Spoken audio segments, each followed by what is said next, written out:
Hey there, what's happening YouTube? Thanks for stopping back in the channel today. We're here with the Rustbelt mechanic. Today we're going to do a pretty quick little diagnosis. We've got the good old trusty Magnum in here. I know you guys haven't seen this one a bunch, but this is the pretty much daily driver car of the Rustbelt for the better part of the last 3 or 4 months. It's pretty awesome. 06 Hemi car, and we got a bunch of cool things coming down on this one. However, we are just doing a quick little diagnosis today. I had the check engine light come on. I believe we have an O2 sensor code, and I do have a new scan tool to test out with this today. So we're going to talk about the O2 sensor, how to do a proper diagnosis of these, and how this launch scan tool works.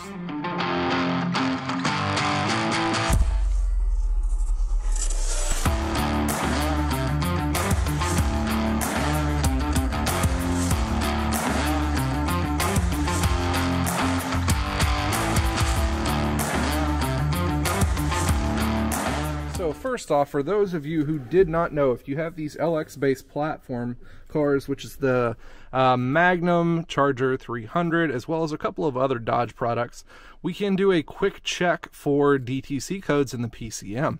How do you do that?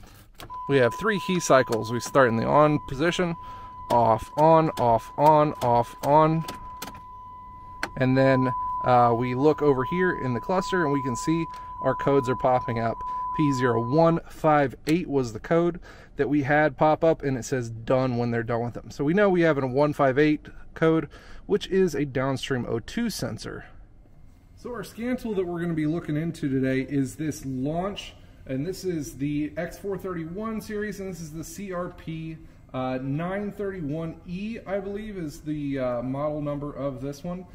Just picked this up for testing just a couple of weeks ago, so just here to show you guys exactly how this one's working, along with the O2 sensor code that we have. So first thing I want to do, hook the vehicle up to the scan tool, and it's going to do an automatic auto-detect VIN scan as soon as the vehicle hooks up. Now this one doesn't take that long, as you guys can see. Ding, hits right there, 2006 Dodge Magnum, and I don't want to do a whole vehicle system scan. If you hit the OK button, it'll automatically do that one. I want to go into our diagnostics, and you can see this covers a crap load of different diagnostics and everything for all different brands, makes, models, and everything. It's a bunch of stuff that nobody is ever going to see, but we're going to get up here to our Dodge section, diagnose for Dodge, and we'll hit OK. So it's going to process.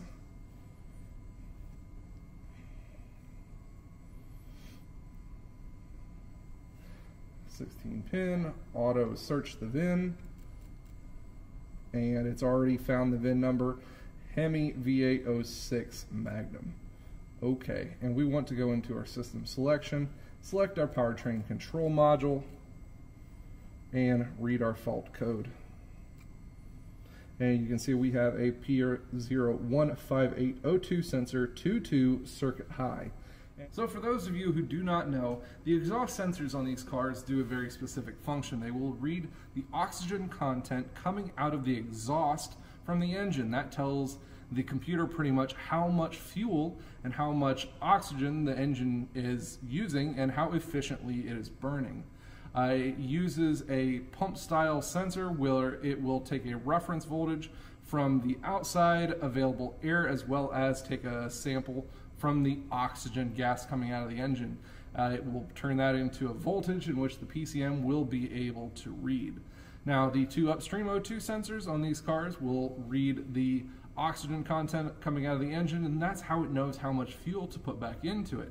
The downstream ones, which is the ones that we have an issue with today on this one, they're after the catalytic converters, and they just monitor pretty much how efficiently the catalytic converters are working. It should see a higher oxygen content after the catalytic converter than before the catalytic converter. So it knows that the cats are efficiently working. So what we're going to do, we're going to go back into the scan tool here, and we're going to look at how you're supposed to read the different sensor voltages for oxygen sensors. Okay, so for our oxygen sensors, we want to get a couple of different readings here, and this scan tool, I'm pretty sure it does a pretty decent job at doing just so. So we're going to want to read our data stream, and we're going to look at a couple of different things here. We want to see our downstream O2 sensors just to see the differences in voltages on these. So we're going to select our 1, 2. That's our bank 1, which is the driver's side on this specific car, and our 2, 2, which is the passenger side one. So we'll hit OK, and it will start to read these. Now this is kind of suspicious right here. These sensors, they have what they call a reference voltage when they start reading things, and the reference voltage on these is 5 volts. So anytime I see this voltage of straight 5 volts, that tells me it may have something that's shorted to reference voltage. It may be internal to the sensor, it may be in the wiring, but normally it's not supposed to read exactly 5 volts. We're supposed to be just underneath. So that's a little bit suspicious there, and that's the one we have our code on also. So we're going to want to combine these two, and we are going to go ahead and graph them and start up the car.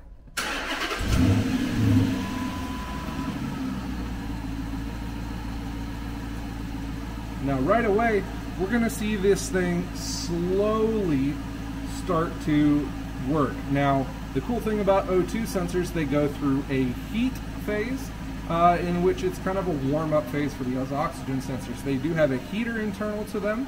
A heater does have the possibility of failing, but that's a different code that would set altogether. So the vehicle, once it goes through this heating phase, this is called open loop. So open loop is, we'll just say, a different coding variation of how the PCM makes the engine run while it's still cold. After it goes through its whole little warm-up phase, kind of like an older engine would hit its choke, then we go into what is called closed loop, and we start to see this difference here in the oxygen sensors. So the cool thing about oxygen sensors, like I said earlier, is they do take a reference voltage and a reference from the amount of air that's in and out of the exhaust system. Now the PCM will take this voltage and it will ramp it up and down, and you will see what we call a switching in the O2 sensors. On a downstream sensor, we're going to see right around 2.5 to 3.5 volts. It should switch up and down, and it should go pretty evenly once we start to see everything going to a more even closed loop cycle. Now you can see right here in our green we have our bank 1 downstream O2 sensor, and number 2 is our passenger side one. Now you see the green one, we've got a pretty even up, down, up, down, up, down, and it is switching very evenly. Where the blue one, you can see we have kind of a flat mark. It'll go up higher, come down. It's not so even. So, and you can see here is another section where it's kind of getting stuck.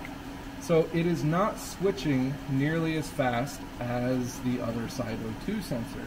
Now obviously an engine's not going to run perfectly exact from side to side, but these things should be pretty even, and you should see them switch nice and evenly. Again, you can see here where the green is going up and down, and we have a flat line on our blue O2 sensor, which is the passenger side one.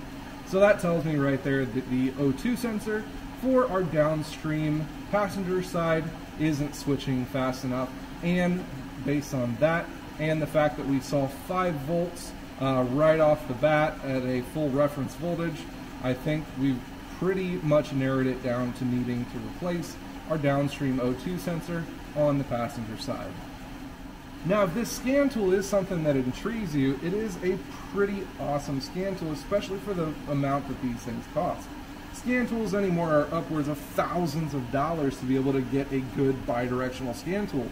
And when Launch approached me and said, hey, we've got a really good economy bidirectional scan tool, I'm like, really, is it bidirectional, or does it just do some sensor readings and everything? They said, no, it really does system tests. And in Chrysler world, we have our actuation tests and our special functions. If you go into this one, we can do everything from a forced monitor test, that is our evap system, where it will force the evap system to run to check for any large or medium evap leaks. It will also do a relearn of our electronic throttle body. Works great on this one, as well as a cam crank relearn in case we replace any of the cam or crank sensors. It will do a full reset of each one of the ECUs, clear out the variable line pressure counters for the transmission, as well as all of your long-term and short-term adaptives for the PCM. We can do the normal VIN check. We can see our valid VIN number, and that is our valid VIN number on this one. And if it wasn't, we could rewrite it. And we don't really want to do that one, so we're going to cancel out of that. Again, like I said, I was really skeptical on whether this was a bi-directional tool, and it really is for what this thing costs, which is like right around 465 bucks. I was very surprised at what it could do.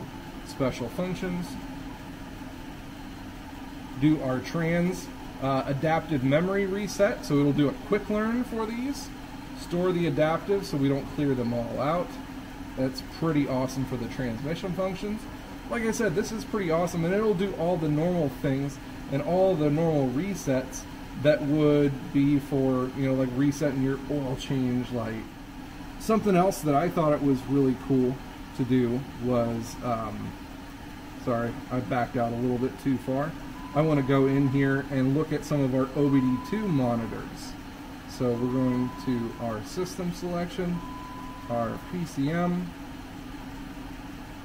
and our OBD2 monitors.